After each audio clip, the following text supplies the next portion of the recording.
Elle n'a pas eu la force d'aller à ses obsèques.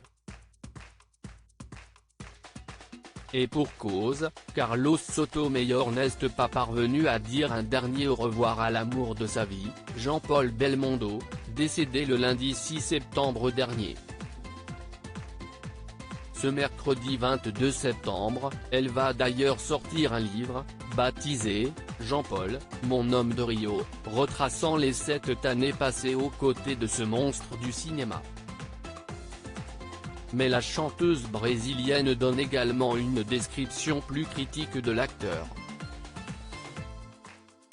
Elle se confie notamment sur sa jalousie, parfois maladive. Elle se rappelle la première fois qu'elle est rentrée dans son appartement. À peine arrivé, Jean-Paul Belmondo lui aurait dit « Petite, à partir de maintenant, tu ne couches plus avec personne. Et tout ce qui se passe ici reste ici », cite le journal du dimanche. Et hors de question qu'un autre homme ne tourne autour de sa belle, comme aux Baléares, quand les membres du groupe The Bee Gees ont apprécié la présence de Carlos Sotomayor. Ce jour-là, j'apprends que le magnifique déteste se trouver en présence de plus célèbres que lui. Il a beau être resté simple et modeste, il faut qu'il soit le chef de meute, le mâle alpha.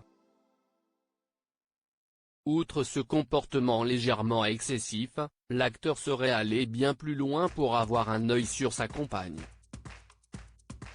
Il m'avait mise sur écoute pour savoir si je le trompais. En effet, on apprend que Jean-Paul Belmondo surveillait la chanteuse, pendant des semaines, il m'avait mise sur écoute pour savoir si je le trompais.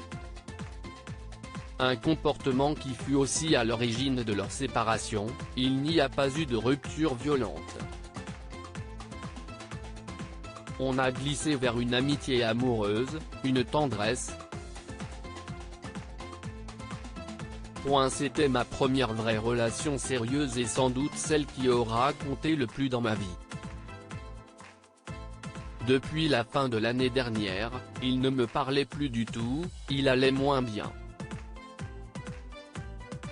Mais quand on s'était retrouvés l'été dernier, je l'avais trouvé bien, je pensais sincèrement qu'on aurait encore de longues années devant nous à rire, à s'amuser. Je me suis trompée, expliquait-elle à Gala.